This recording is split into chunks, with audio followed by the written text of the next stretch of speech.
This is The Wheel Weaves, a Wheel of Time podcast with no spoilers.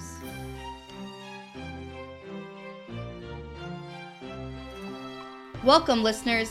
This podcast is safe for first-time readers because it's made by a first-time reader. I'm your host, Dani, and I'm taken on the task of reading through this 15-book mega-series. I'm joined by my co-host, Brett, a longtime fan who will act as my tour guide on this journey. This is our second episode, so let's get into Chapter 1. Yeah, Chapter 1, An Empty Road. Or is it? So apparently not. Not right? so empty, maybe. Yeah, so we have the wheel with you called it an infinity snake, I think, last time? Yep, infinity snake and a wheel. Yeah, definitely. Wheels are important. Yeah. And I didn't even pay much mind to it because it was the same one as before, so I'm just anticipating it's going to be everywhere. Okay. So wheels are definitely important then if it's everywhere. Wheels, and now I'm going to look kind of for snakes. Yeah, snakes eating their own tails. Yeah. Reading this first chapter, I just want to share a quick little fun fact about Robert Jordan, who I typically refer to as RJ, so I'm just going to go with that. Okay, so, more nicknames, great. So when RJ Add it to the list.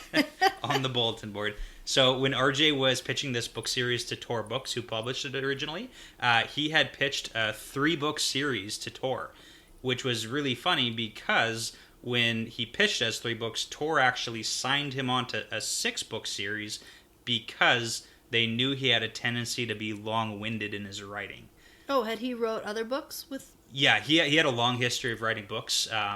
He wrote Conan the Barbarian, a few of those books. There's a few authors, but he was one of the original. Okay. Conan the Barbarian it was made into a TV show with Arnold Schwarzenegger. Oh, yeah. Okay. Who is a barbarian. Yeah, got it. It kind of fits. So he had written some of those original works, but so he was long-winded in his writing before. So they said, okay, yeah, it might be a 3-book series, but we're going to give you 6 just in case. Just in case. Yeah, and then it turned out to be over double that. So right, and good. Longer than the span of his own life. Yes, unfortunately. Yeah. Still a sore spot in my heart, but Aww. Yeah.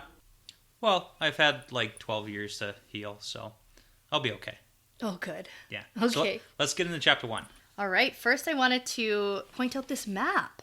Yeah. There is a map that links directly to this chapter, and it's a much more zoomed in version of our first map. Yeah, zoomed in of the big map there. Yes. I think that it's a separate world or separate country or something from the first map. No, same place. It's in the book. It's a little tough because it's right by the crease in the pages. Oh. So like right smack in the center, it says the 2 Rivers and Emmons Field. So, oh, there it is. Yeah. Okay. So the 2 Rivers is a collection. Oh, I missed that. Yeah. Okay. Yeah, the 2 Rivers is the territory of these 4 separate towns. Okay. Tarrant Ferry, Watch Hill, Emmons Field, and Devon Ride.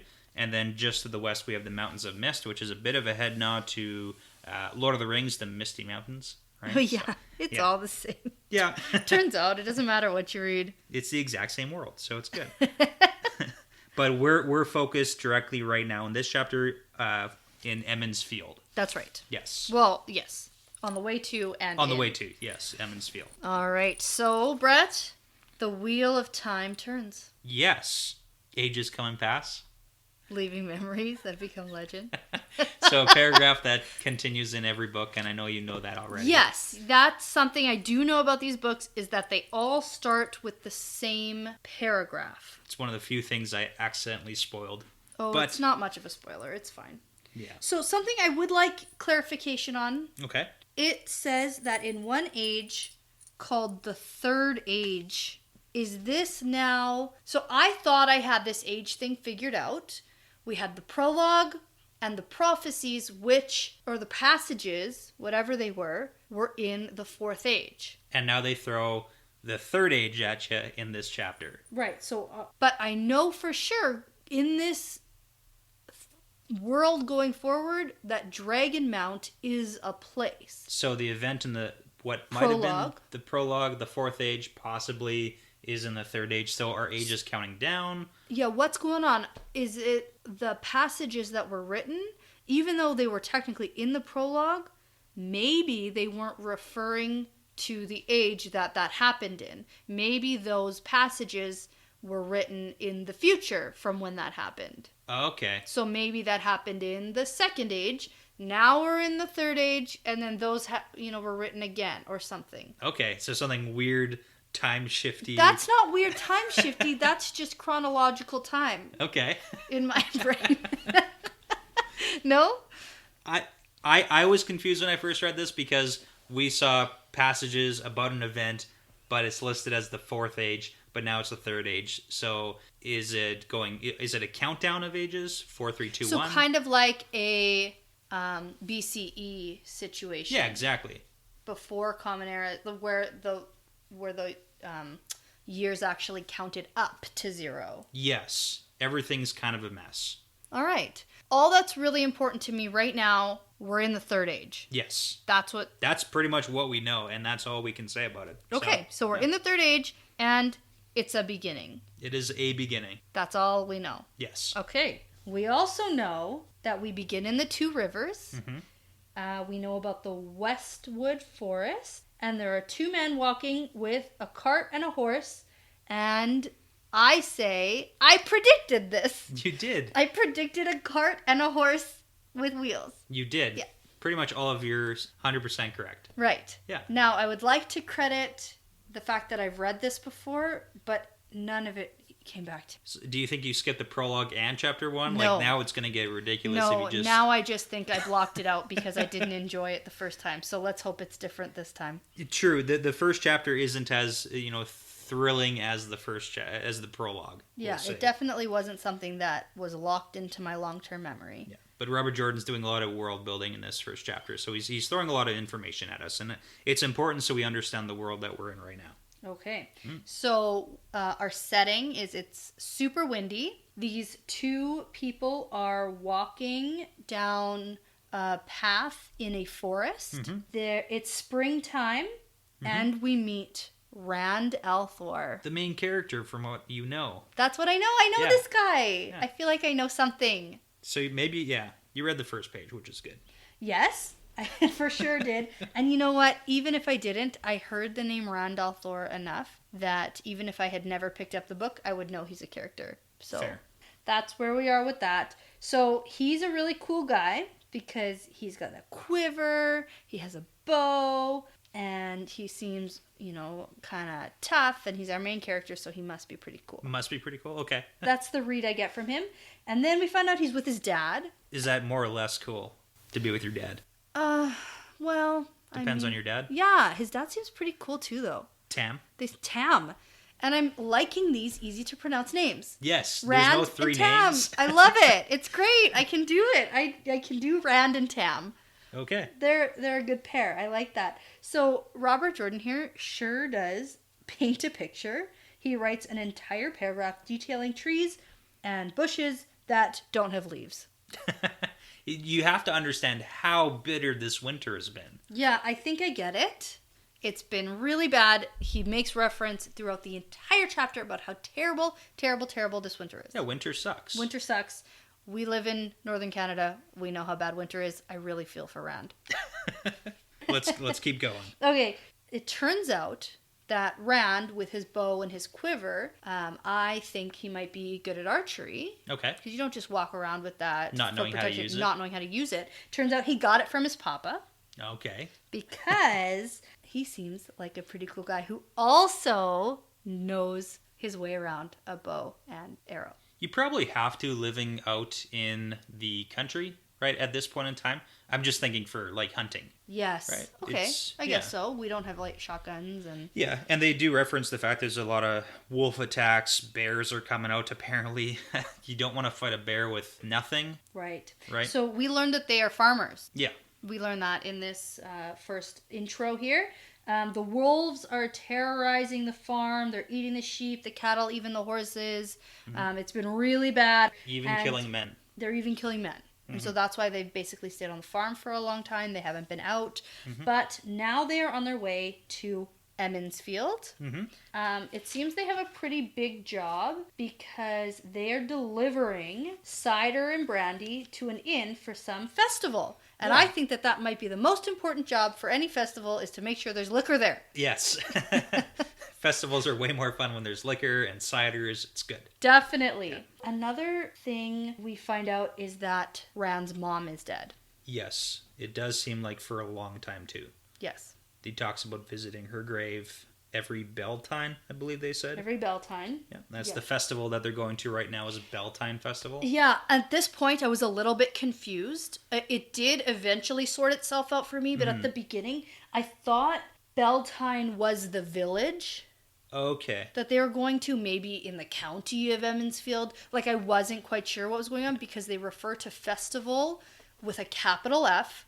You told me to look for that, and I did. Capital letters. But almost too into it, because then I thought festival was called festival. Then I was very confused as to why Beltane was also the festival. Yeah, Beltane is kind of like a spring solstice festival they do to usher in spring. Right? They mentioned that all the So housewives... I'm going to just be a little bit of a science person here and correct you that spring isn't a solstice, it's an equinox. Spring equinox, okay. All right. Spring equinox festival. Yes. Yeah, the housewives like to get their cleaning done before the spring. Yeah, I have a whole paragraph on these good wives. I'm going to get right into that. Don't you worry about me and these good wives. I do want to talk about, before the apple brandy and the cider delivery, we get a description of Rand. Get a nice little description and a couple things I just want to point out. My description wasn't good enough for you? Cool guy with a bow and quiver? He's really tall. And skinny, right? He's not skinny. He's got a good breadth of shoulder. So he's built. He's a farmer. And you don't get to be skinny, from what I understand, in this day and age as a farmer, because it's just Tam and Rand. He doesn't seem to have... I think I just picture a guy who's not like a pudgy guy. Okay. When I say skinny, I don't mean like lanky. I mean like he's maybe somebody who doesn't have much fat on him. Yes, he's probably very lean. Yes. Yeah. Is that fair? Yes. Okay. Red hair, gray eyes, interesting color obviously for eyes. Yes. And the hair came from his mother. So, we get all those little hints about... Yeah, little tidbits about him and his background and what's going on. And I mean, having a farm and an apple orchard is pretty cool. It's a lot of work, obviously, for two guys. Yeah. Okay, so they're headed to this festival, and Tam is really determined to get there, because even if it's cold and windy, even if there are wolves out, he's got to get there, make something positive of this pretty shitty springtime. Plus, he said he was going to deliver the brandy, and you don't want to be the guy who doesn't bring the brandy. Yeah, no kidding. No one's going to like you. Yeah, so we walk down this path, this road, for a while, and Rand starts to feel like he's being watched. So this is sort of the most interesting thing that's happened in this chapter so far. You didn't think the brandy and the cider was interesting? Interesting in a way that, okay, festivals aren't fun, but now we get into some action here. The good stuff. Yeah, the good stuff. So he feels like he's being watched, and he turns around, and he is. And it's a cloaked rider, and for some reason, he just really hates this guy. Down in the pit of his stomach, he feels hatred like he's never felt before, pure hatred for this guy, and he decides to tell Tam. When he does, he looks, and the rider is gone. Boom. Empty road. Boom, empty road. Mm-hmm. Now, this black cloaked rider really made, when I first was reading it, made me think of, like, Lord of the Rings. We're talking the Black Riders from Lord of the Rings. Oh, yes, okay. Very similar in descriptions. Mm-hmm. And that's always the way I've always pictured them, too. Yeah, I was expecting Tam to say something like, but Rand, that rider's been dead for 50 years. Ooh. And all we get is okay, if you say so. Yeah, I just trusts him. Sure, and it's he not funny at all, which Yeah. I guess it's not really a comic series. So. Yeah. So we get it. So when Rand thinks about this rider, he can't get him out of his head because he is sure that he saw him. He starts thinking about how he noticed the wind didn't ruffle this guy's cloak. And that's a pretty big deal because it is so super windy that they can barely walk down this road without being blown over. And the wind didn't make a mark on this strange guy. So do you think it's at all possible that Rand just really was seeing things? Because I know, like, I've been in situations before where, I mean, you turn around and you think that, hey, there's a person there, but it turns out it's, just a reflection in a mirror, or, the old coat on a coat hanger, stuff like that. And do you think there's any possibility that he was just seeing something? Yeah, of course there's a possibility of that. Or it could be some interesting vision, where this guy's not actually there. Like a spooky ghost? A spooky ghost, maybe some sort of hologram. No, Okay. just kidding. Maybe I don't think it's holograms. But no, it's definitely possible that somebody who wasn't actually physically there, someone who actually couldn't be affected by the wind. Okay. Maybe it was in some sort of sight. Like different dimension type, see through the planes. Yeah, but we also got a lot of information about like force type magic. Yeah. So maybe he saw it in some sort of hindsight or some sort of sight. Okay. That he can see. I'm not sure. But we definitely go on some side tangent about some friends that he has. That Rand has. And he used to go run and explore all over the place. We get some names here. Matt and Perrin. Yep, Matt Cawthon, Perrin Ibarra. Yeah, those guys. Ibarra. So some side tangent about how he used to go. He's very brave. We learned that they would run around and go to places, even to the bottom of the Misty Mountains. Which is haunted, possibly. Yeah, possibly. So it's not like he spooks easily. Mm-hmm. So that leads me to believe that maybe this guy, even though he might not actually have been there, Rand definitely saw something. Okay. Because he's a pretty brave dude. He doesn't get spooked easy, and this really spooked him. And this weird feeling of feeling hatred. Coming. Yeah. Good. It was a weird descriptor, like hatred for everything, not just fear response, like... Yeah. Yeah. Yeah. Different kind of like pit of his stomach fear. So he tells his dad, you know what, never mind. Let's get on with it. And his dad agrees. Then his dad says an embarrassing thing. Ooh. Because he says such a dad thing. And he goes, I expect you're eager to see Egwene. Is that how I say it? Egwene. Egwene? Yeah. Okay. So, and then I go, ooh, a girl. A girl. Ooh. And Dad's just like jabbing him. Yeah, I expect you're excited to see her. Yeah. And he's like, Dad. It's not just any girl, it's the mayor's daughter. Yeah. So that's pretty great. Rand finds thinking about her confusing, which is pretty cute. It kind of makes sense. Yeah. I mean... It's good, though. Girls are confusing. Sure. Especially to a young man. Sure. I suppose so. And older men. One who's used to living on a farm away from women, thinking about this, mayor's daughter. Yeah. I think at some point in the chapter he mentioned he hadn't seen her in like weeks and weeks, right? So it's been a while. Yeah, and so he's excited probably to see her, but he doesn't really want to admit it.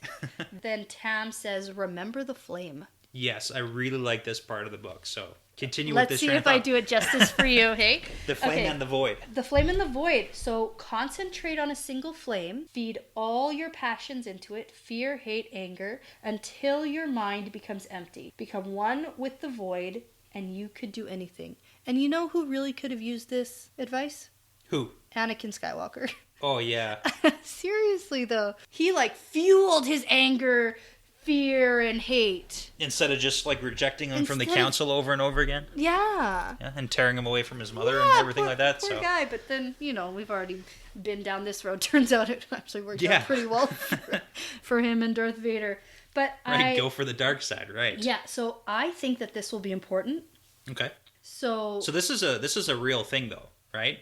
This is a concentration technique, and it's described a little bit differently, but for a lot of people, this is a real concentration technique of almost emptying your mind, right? To a Zen-like state. So right. It's almost like a calm down trick, to help focus, a strategy that you would almost tell a child who is getting too upset over maybe a small problem that they were having a big reaction to, something like that. Calm your emotions, focus. Turns out Tam wins the archery contest every year with his flame and void. So Tam is a kick-ass archer, and hopefully Rand is... also...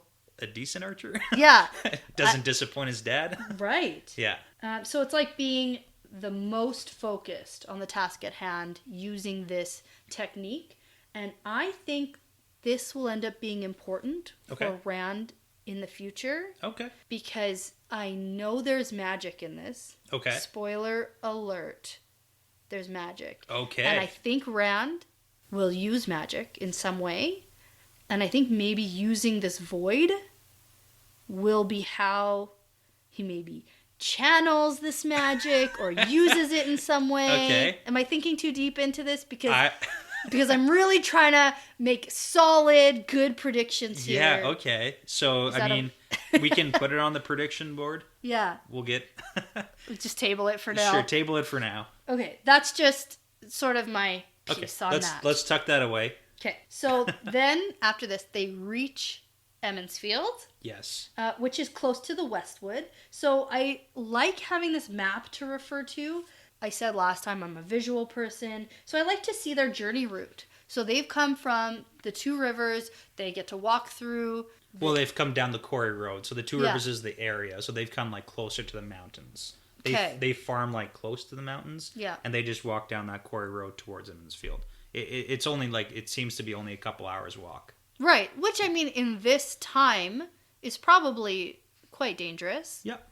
Especially with wolves eating people. And bears. And bears. No kidding. No one can fight a bear. Yeah.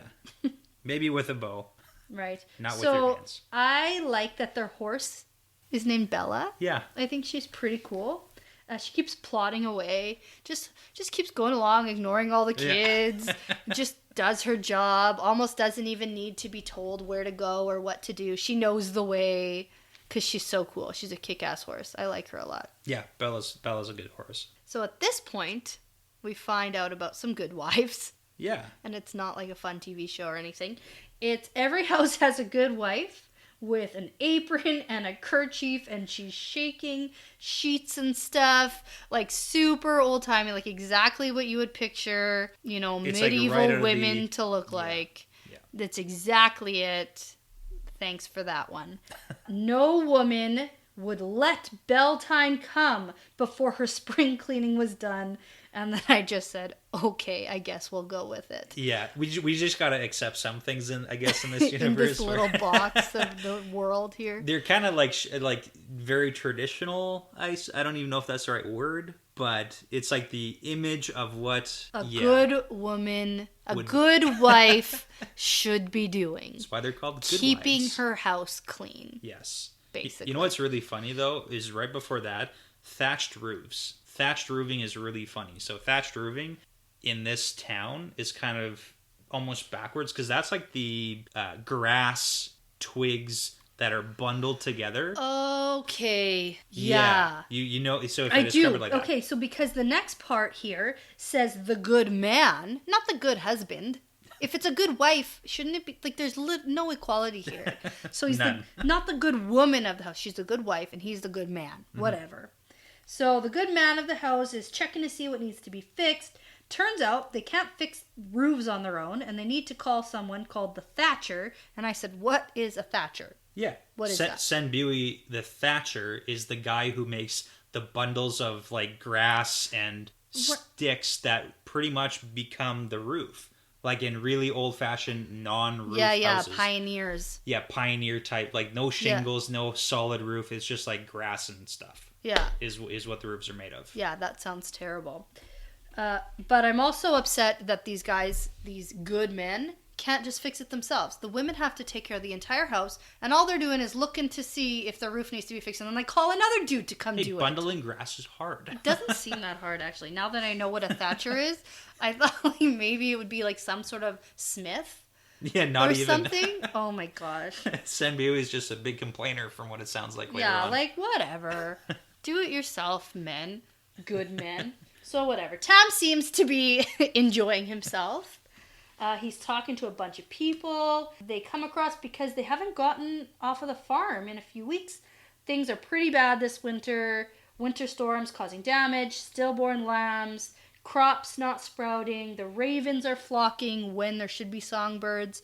So it seems like everybody is wondering sort of how things are going for him out there. It's been like a rough winter, and it's just like I feel like they just want it to be done, right? Yeah, and it seems like it's the same everywhere right now. They're all experiencing this. So some men are saying, we'll survive, the light willing. So that comes back to the whole light versus dark, where it's like a prayer almost. Yes, it's referencing God. The light is good. So in this age, similar to last age, that's carried over for sure. Yeah.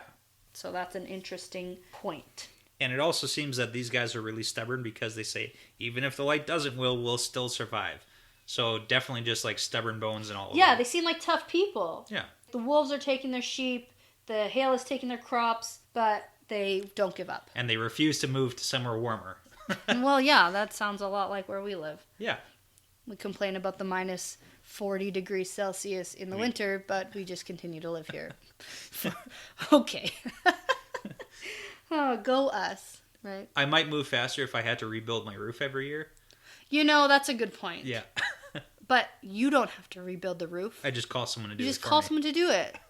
So yeah. Maybe the Thatcher should move. Yeah. So we get a little introduction to the families, specifically the worst of the families. Yeah. So Tam seems like such a good, nice, genuine guy. So you know it must be bad when he doesn't want to talk to someone. Yes. It's Whit Conger, I believe he doesn't want to talk to. The Congers and the Coplans are known far and wide as complainers and troublemakers. Just like bitchy people. Just the worst kind of people. Yeah. Good thing Twitter didn't exist then. Oh man, they would be all over that probably. Oh man, that would just be terrible news. If they just had social media, they'd be the worst. Instead of having to come up and directly talk to you. Yeah, then I guess you could just not pay attention. But so Whit Conger comes out to talk to Tam rather abruptly. And this part is actually quite interesting. Okay. Quite interesting to note. Okay. He asks about Nynaeve? Nynaeve, yeah. Nynaeve. Nynaeve, yeah. Nynaeve. Nynaeve. Gotcha. Nynaeve, and we can't have a wisdom like that for Emmonsfield, and Tam sighs at this. So any thoughts so far? You probably picked up the word wisdom, Yes. which is obviously capitalized. So we can't have a wisdom, so that's her title, Yep. or she's part of something called a wisdom. Yep. Or something Okay. like that. So we can't have her like this. And Tam replies, "It's not our place. The wisdom is women's business." So again, more separation, a little more segregation between the male and female counterparts. Like women's business and men's business, it sounds kind like. of thing, yeah. So it's like, we can't talk about that. Stay out of it. The women deal with that. Which is kind of a good idea to stay out of women's business. Oh, Brett. I can't say I disagree with that. Well, I mean, I suppose so, but it's interesting that there's not just a general council, that there's definitely segregation where the women do this and the men do this, and I think we're going to get more into that, and hopefully it becomes balanced in some way, but right now it seems like there's definite segregation when it comes to that. It turns out that Nynaeve, Almira, is some fortune teller or psychic as part of this wisdom. And she predicted a mild winter and a good harvest and was clearly very wrong. Yeah. So understandably, this complainer guy is going to complain about this. Yeah. It kind of makes sense for a village to have like that woman or that person who would, try to figure out the weather and everything to help the crops. Like that's a real, again, thing. Yeah, and just like now, they need to get used to people predicting the weather being She's wrong. the weather woman. Yeah, and they're wrong. Often very wrong. It's like the only job you can be wrong all the time and not get fired. Yeah. So. Yeah, I know. So Whit is pissed off about this. But not just that she's wrong. It seems like a lot of it is because she's young. Yes, she's too young to be a wisdom, so she must be getting this wrong because she's young, so she clearly can't be a wisdom. She doesn't know what she's doing. Yeah. Ageism as well as sexism. Exactly. Perfect. I'm glad. This is great. So we just don't like Whit. Yeah, okay. I'll get on board with that. He seems like a dick. So he's really pissed off. Tam assures him that it's not their business and to just quit worrying about it. Stop worrying about what the women are doing. Not your business. Not your business is what it comes down to. And then at this moment, a skinny woman named Daisy comes storming out, apparently Whit's wife. So Yes. Good for her for putting up with this. She must also be awful. There might not be a lot of selection, though, in the Two Rivers. Yeah, it seems that way. So she threatens She's gonna boot him out of the house. Whit that if he doesn't stay out of the women's business, that is the thing she says. If you don't stay out of the women's business, then you won't have a house to live in. You won't have food to eat. I clearly do everything for you. Make your bed, wash your clothes. I'm basically your mother. So I'm going to kick you out of here if you don't shut your trap about this. Which, granted, it kind of does shut him up for a little bit. Yeah, now that's a threat.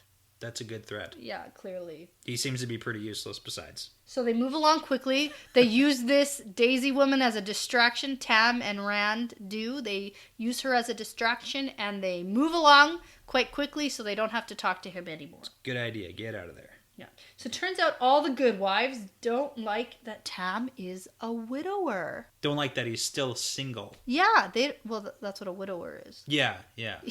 Like, I mean, not that he's a widower, but like that he's been for such a long time. Right. Yeah. And it's like, what are you doing? Don't you know you need a wife to take care of you? He's a strong, independent man. He don't need no woman. A quote from the book here: "A man just could not do without a woman to take care of him." And keep him out of trouble. Right. Because, men are just so stupid and helpless. They need that woman. Well, I mean, I guess I'll take It's possible. that. It's possible. So they carry on from this encounter. There are women who are preparing for the festival, and Rand studiously kept his eyes away from them. So again, another sort of divide where you're not supposed to really look at what the women are doing. Mm-hmm. They're going about their business. Don't concern yourself with their business. Stay out of it. Stay out of it. So it seems to be some strange stripper situation. So single woman will dance around a pole and single men will sing at them. Yeah, so Beltane has some essence of real world like fertility ritual. Erect a big pole, dance around it. Yeah. Stripper pole. Stripper pole for Beltane. So it sounds like a fun time. Yeah. There's lots of competitions. There's going to be all this cider and brandy and strippers. Yes. Except, there's not really mention of them taking their clothes off. That's true. It's just like pairing up people. What better way to get people to see potential in mates than dancing around poles? Yeah. Okay. All right. So I'm going to need some help with this name. This Sure. character we meet next. Okay. Okay, go. Are you talking about Brandolwyn? That's the one. Brandolwyn. Okay. He goes by Bran. Yes. So I we like can, that we a can lot. shorten it to Bran. I'm totally cool with Bran. I can do Bran. So Brandolwyn Alvear Yep. is the innkeeper and also the mayor, which is super cool because his daughter's the hot chick that Rand's into. Exactly. That's great. I like the connection here. Yes. It sounds good. Yeah, so we kind of get a piece together. So Rand and Tam are going in to meet the mayor and his daughter. Right. Yeah. And so Bran is actually a fat guy. Huge. Twice as big as anybody else. Well, that doesn't necessarily mean huge because they're all really skinny and terrible. And he is probably closer to a regular size human. That's actually probably true. Yeah. Yeah. Okay, thanks. He's got a little bit of, girth. girth to him, yeah. Yeah. Possibly wealthier because he is the mayor and innkeeper, right, of the small town. So it's Right, possible. and that is typically how things go in the olden time, especially in medieval times. Yeah. The larger people were the more well-to-do people because they were actually eating. And able to feed themselves, yeah. Yes. Yep. Makes so it's sense. And they possible. also weren't doing racking labors.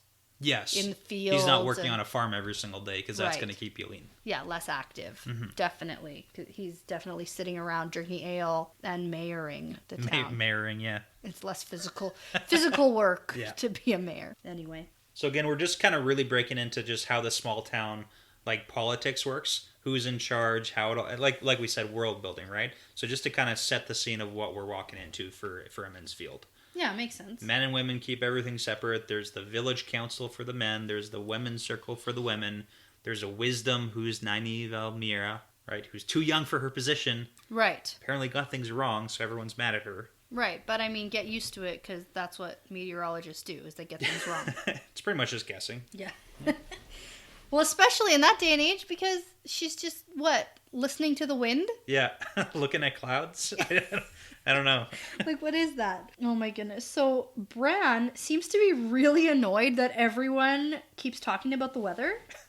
It's the worst thing to talk about, though. Well, no one likes it. I know. It's like when it's minus 40 here, and everyone keeps saying, oh, it's minus 40. It's cold. Yeah, we know. Yeah. We're all here. We're all experiencing it. It's awful. Yeah. We get it already. Let's talk about something else. Yeah. So, the problem with them is, though, they have no opportunity to just go, fly to the Bahamas for a week. That's true. They don't. They can't escape it. They're sort of in it. And it's their livelihoods. It's not just like, oh, it's cold. And it's harder to complain to people without social media. So like you said, you have to do it in person. Right. So Senbu is just pretty much doing that. He's complaining. So he says that he thinks it's going to get even worse. So Sen is so negative here that he's like, I know it's supposed to be spring, but it is so bad out that it's probably going to get even worse. And winter's never going to end. Never, ever. It's going to be a Game of Thrones situation. Oh, for like a years and years long winter? Years of winter. Maybe they're, stuck on their axis. The world stopped wobbling. Yeah, which doesn't seem to hold much weight with Bran and Tam, right? They seem to kind of disregard that. What's that supposed to mean, right? There's reference here to a soothsayer. Yeah. So wisdoms are soothsayers, are okay. Medicine women, are crop weather readers, right? It's all one and the same position, it seems. And that seems to be what Nynaeve is. Gotcha. So she reads omens possibly to figure out the weather for the farmers. Gotcha. Makes sense. But she did a bad job of it. Yeah, really bad. They're pretty pissed off. Yeah. So Sen is bitching more. Just like a grumpy old man. Says that she's too young and can't predict the weather well enough. And how many times can we hear this? Like, get over it already, bud. Yeah, again, trailing behind, just saying the same thing over and over again. All right. But at this point, Rand's BFF shows up. Yes, Matt Cawthon. Yay, Matt. He seems like a cool dude. Maybe to the rescue. Yeah, he tries to steal Rand away to play some prank about releasing a badger on the stripper pole. Which is funny because badgers are like vicious little creatures. They don't give a fuck. Yeah. Honey badger don't give a shit. Yeah. You know that, right? Absolutely. So Honey do not give a shit. Badgers are vicious, and he's gonna go interrupt this, like, the women getting the single women's pole ready. Yeah, throw a pissed off badger in the middle of a bunch of women and laugh. It actually sounds like a really funny prank. Yeah. And Rand seems to think that it's not as fun as last year, but he's becoming more mature, clearly. That's what it's showing, a growth of, his personality. And Matt doesn't grow up. No, he's a little bit more immature, thinks that this is really hilarious. Rand knows that Tam would be disappointed in him if he left in the middle of a job he said he would help with. So Rand seems to, take his responsibilities pretty seriously, doesn't want to disappoint his dad. Which is good. So then Matt says something pretty interesting, that he saw a stranger, and Rand immediately says, was it the Cloaked Rider? And when Matt says, yeah, I saw him too, I really thought he was fucking with him. Just kind of going with it? Yeah, just like, yeah, oh yeah, I saw it too. And then I was just waiting for when he said, haha, just kidding, what the hell are you talking about? And then that didn't happen at all, so I got confused and had to reread the paragraph. Which is funny, because when Matt originally says we have strangers, he's actually not talking about the rider that Rand saw. Okay. He's saying we have strangers in Emmons Field, but he's not actually referring to like for the festival. Yeah, for the People festival. Are here. It's an exciting time. Yeah. And then Rand brings up this stranger, and then Matt goes, holy shit, yeah, me too, but no one seems to believe me. And the big thing that I wanted to point out for this, too, is that Matt saw this rider 3 days ago. Okay. So this guy... has been around for at least 3 days. Sort of hanging around. And who else is he showing himself to? Yeah. Not everyone. He is not showing himself to everybody. Well, he definitely didn't show himself to Tam. Mm-hmm. And he for sure showed himself to Matt and Rand. And that's what we know. And he didn't show himself to Dav and Elam Doughtree. So 2 other boys. Right. Because Matt told those guys, and they said they hadn't seen it, right? Right. And they were just like, what the hell are you talking about? Yeah. And now what's really important to note is that they both got the same feeling of like fear, hatred, that sort of stuff. When they think about this guy, it both really scared them. And then Matt says it might be the Dark One. Yes, I definitely have a couple of things pointed out here, because this is a really big thing that we like to talk about. So it might be the Dark One, but then Rand says, I don't think so, and I know you want to talk about this, so go. Yeah, so this is a really interesting paragraph, because this almost sounds like a religious, I don't know what the word for it is, but it's like the religious viewpoint. It's like scripture, almost, right? Because he literally recites the paragraph. It's like what they've been told in Sunday school. Yeah, what they've been told ever since they were kids. So the Dark One and all of the Forsaken are bound in Sheol Ghoul, beyond the Great Blight, bound by the Creator at the moment of creation, bound until the end of time. The hand of the Creator shelters the world, and the light shines on us all. So there's a huge info dump here. We get a ton of names. We get the Dark One and all the Forsaken. Right. And then he notes, besides, even if the Dark One did get free somehow by being bound by the Creator, he gets free. Like, what the fuck would he be doing here? Exactly. So it's kind of one of those things where, like you're saying, it's the boogeyman, right? Yeah. Oh, it was the devil, right? But what's also interesting is Shale Ghul. Yeah, I'm glad that you said that because I wasn't sure how to pronounce that. Yeah. So Shale Ghul is on the map.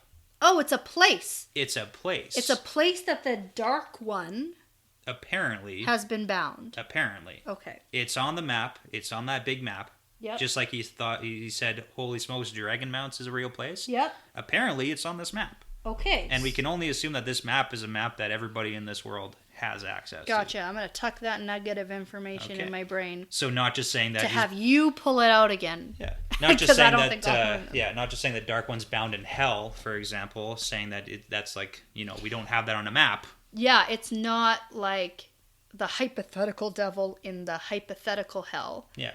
It's... There's a place. There's a place called this. There he is. And we talk about the Dark One, the darkest guy around. Yeah. Who's been bound by the goodest guy around, best guy around, if you will. Yeah, yeah. So the alternative to this weird rider being the Dark One or the Forsaken, the next thing he says, maybe it was the dragon. Now, we met the dragon. Yeah, cool. Interesting. So cool.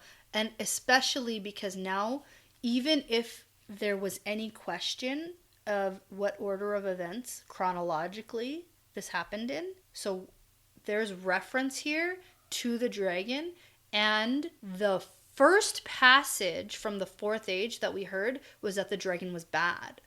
Was that the world went to shit because of him. It was his fault. And here... Rand and Matt are saying the dragon is a bad guy. Like the worst thing you can be besides the devil is the dragon. Right. If it's not the Dark One, it might be the dragon. Yeah. So both of those things are bad for them to see. So yeah, in this world, the dragon is 100% set as an evil character, which makes sense if everything we know from the prologue is true, where he pretty much tore everything apart. Yeah, super interesting. So the people that they have told don't believe them. And that does really surprise me because Matt seems like a prankster. And he has a bad rap in the town. Right. And if they try to tell people, it might be sort of like a boy who cried wolf situation. Yeah. Boy who cried cloaked rider situation. Yeah. Or like the one prankster in the village is telling you something, it's not a good situation. Like, people are going to believe you less if you have the word of someone who... Yes.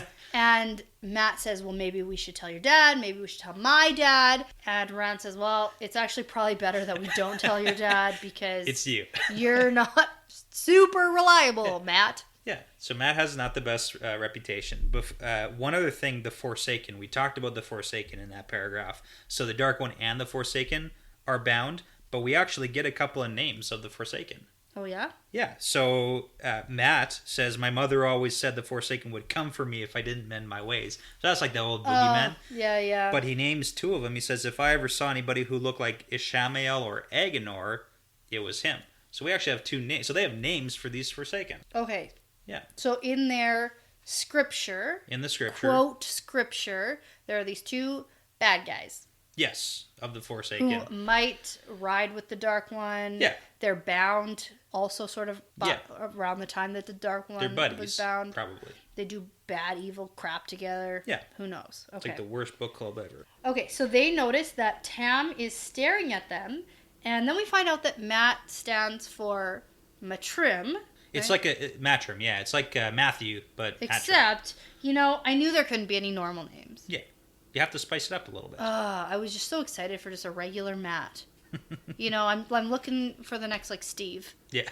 Or, Mike. Yeah. Where are those guys? Yeah. They're not here. So it's Matrim, which is fine. We can call him Matt. I'm still going to call him Matt. That's how they refer to him in the book. Matrim's for when he's in trouble, probably. Oh, yeah. It's like your mom calling you by your full name. Yeah. It's a bad sign. Definitely, that's what it is. So then they find out that someone called a Glee Man. Yeah. Do you have any idea what a glee man might be? I do, because they describe him. Yeah. He's someone who has a harp and a flute who tells stories. Yeah. He's like a traveling one-man show. Yeah, he's like an entertainer, basically. Super, super duper entertainer who's going to spice up this festival. Which makes sense, you'd invite in the entertainment for the festival. Right, and they're super pumped that he's actually there because there have been rumors of super entertaining things coming. For example, fireworks. And there haven't been fireworks for 10 years at this festival, but they're still talking about how great the fireworks were. So, interesting note about there being access to fireworks is that there is also gunpowder in this universe. Oh. Assuming fireworks are made of the same material, which would Well, make sense. I mean, yeah, they could be called fireworks, but not be the same as we know them today. True, but if we're going from a scientific But probably some approach. sort of explosive. Yeah. Okay. Yeah. I'll go with it. And I'm going to go with the fact that you're telling me this for a reason. Okay. So I don't think you'd point that out if it was nothing. I've pointed out other things that are sort of useless, but that's okay. Yeah, you're just a little bit of a know-it-all, Mr. Brett.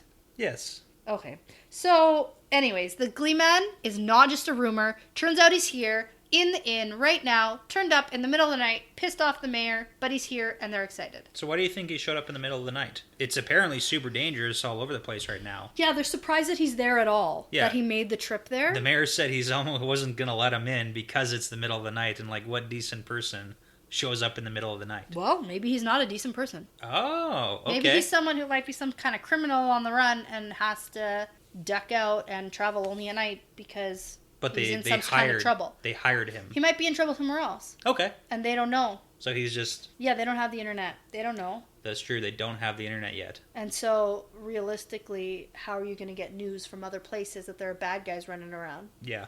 It's like... And this guy might be like... maybe he's masking as a Glee Man. Oh. Ooh. We did meet That's a my Dark first, Rider. like, real... No, I don't think it's that. You don't think that's... They all saw him! That's too soon? Okay. Yeah, way too soon. Okay.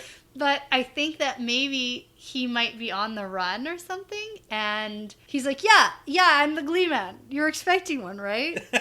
And maybe he made it up. Maybe he's not actually this Glee Man guy. Okay. That might be funny. Which is kind of funny because Matt asks if the Gleeman has a black cloak. Because he's already thinking and he's got like, whatever, Joseph and the Technicolor Dreamcoat. Pretty much, yeah, he does. Patchwork of all sorts of colors. Yeah. Turns out he's the opposite of the black cloak guy. Yes. Or he has two cloaks.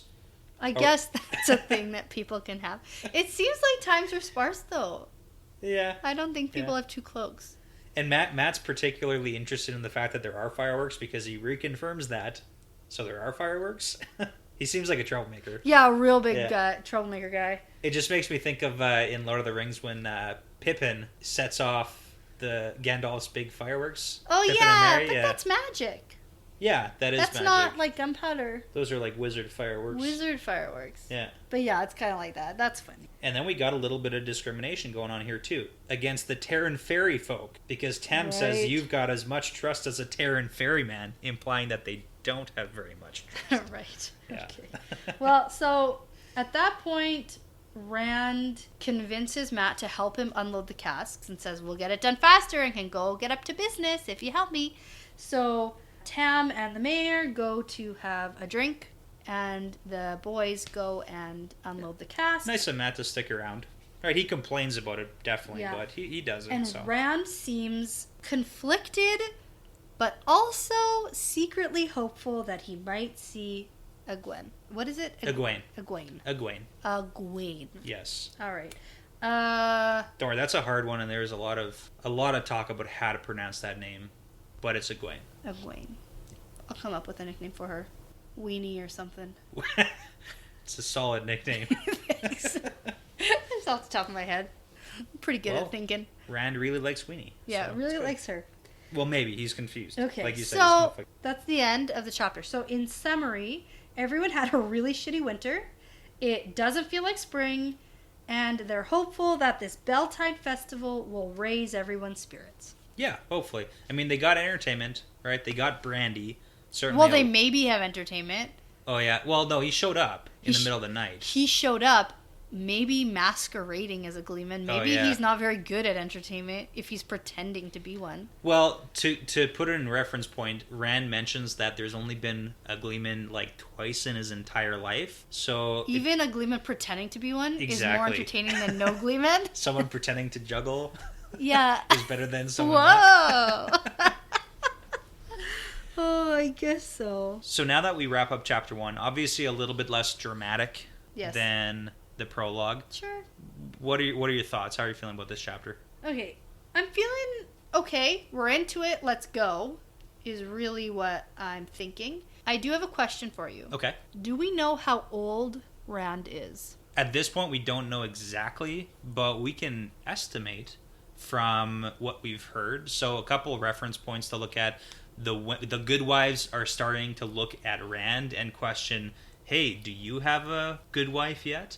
Right? Because they said they're sick of Tam not having a wife. Yes. Right? And they say they're starting to look at Rand the same way too. So right, they're looking at him Yeah. like you're of the age, new maybe. prospect, right? So we can probably assume he's somewhere within their age range of like 17 to 25-ish, like somewhere in there. Okay. Do you Yeah. actually know how old he is? Yeah, I actually know how old he is at this point, but Okay. they haven't like disclosed that information yet. Okay, but you just can't tell me. Yeah, I'm not going to spoil that just yet, so. Spoiler, no spoiling. Yeah, exactly.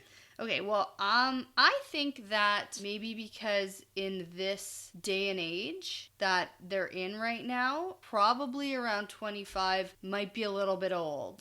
Yeah. That's just what I'm thinking in your age range. I'm leaning more towards the 17, like quite young. Yeah, I didn't want to say like anywhere from like 10 to 50, right? That's a little bit too broad. No. But I think that maybe because if he was 25 and didn't have a wife, they would be already pushing a lot harder. Yeah, what's wrong with you at this point? But Yeah. it's just sort of starting, which kind of makes sense, I think, for this. So you're kind of thinking lower end of the spectrum of Yes. this? Yeah, okay. Like last year, he thought Matt's jokes and pranks were really funny. Yeah. And then so this year, he's starting to mature a little bit. Matt clearly isn't yet, but No, Yeah. he's not. But who knows if he ever is? Like he might just be a prankster. But clearly, Rand is maturing. So maybe almost like, that 15, 16, 17-year-old yeah, okay. type stuff. Yeah, I like that. Now, another point that I sort of saw here, a trend I noticed, is that there's a lot of last names that all start with AL apostrophe.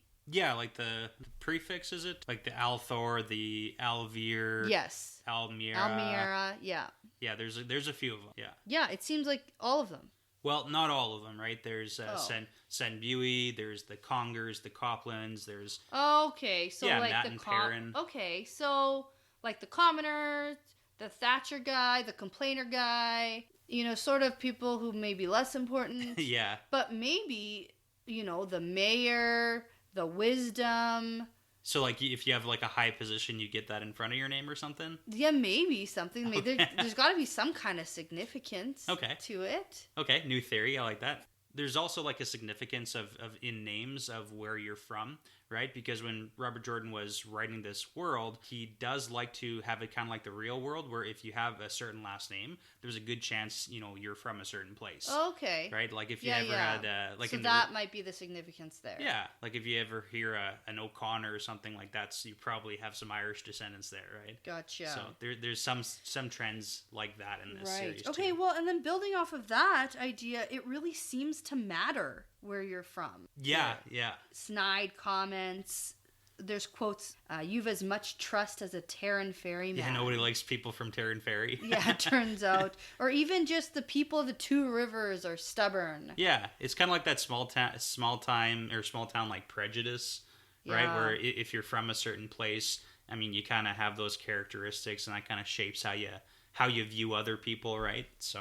Yeah, absolutely. So I guess it's more kind of like there's more scene setting, more world building, and that's really what we got from this whole chapter. Yeah, definitely. Just packing a lot of information, stuff you need to know for the series going forward Makes into sense. these first few chapters. Okay, and then so going forward into chapter 2, I know that a lot of these chapters are similar to a Game of Thrones style writing, Okay. where it can be from a different point of view. Yeah, like which person you're looking through the eyes of. Yes. Yeah. So when we jump into chapter 2, are we going into, someone else's point of view? Can you tell me that much? Yeah, I can tell. We definitely get different viewpoints of people, so we will see through the eyes of different characters. Not yet, though. And okay. yeah, and it doesn't follow a trend where like every chapter is a new character. They are kind of clumped together, right? Okay, so it's not like every chapter it might be a new setting, new scene, new character. Sometimes, but definitely not every time. Yeah. Okay, and not this time. And not this time, no, not yet. Okay, not so yet. we might be getting right into Beltane because I'm getting excited. I'm excited for this festival. I'm excited for Beltane. To see what's coming up. Meeting this so-called Glee man. Yeah, maybe see what happens with Rand and Egwene. Yes. Right? Some new little love connection. Yeah. Matt and his badger, maybe, hopefully. Oh, yeah. New love sparks there, too. Yeah, gonna pair him up. So. Yeah, well, we know this badger's caught, and we know he's riled up and ready to go. So I'm really hoping we get into that, too. Yeah. We'll have to see where that takes us. And obviously going into the strangers chapter, right? Maybe we'll finally get to see who these strangers we're actually talking about are. Right. So maybe when Matt originally referred to there are strangers here, maybe these are actually the strangers he was talking about because it really doesn't seem like the cloaked rider was someone he meant to talk about. Yeah, it sounded like he kind of wanted to keep that under wraps, but hopefully we'll get into the actual strangers who are here for this Beltane festival. Definitely. Yeah, okay. Okay, so I think that'll do it for this episode of The Wheel Weaves. Awesome. Thanks for this Wheel of Time therapy session. Yeah, you're welcome. Let's go meet the strangers. Thanks for tuning into this episode of The Wheel Weaves. We would really appreciate if you liked anything we said to give us a rating on iTunes or Spotify or Google Play. Don't forget to subscribe and feel free to tell all of your friends to listen in. If you'd like more information, check us out on Instagram at the Wheel Weaves Podcast and on Twitter at Wheel_Weaves. Thanks to Audionautics.com for the music, and a special thanks to all of you listening. We really do appreciate it, and we look forward to seeing you next time.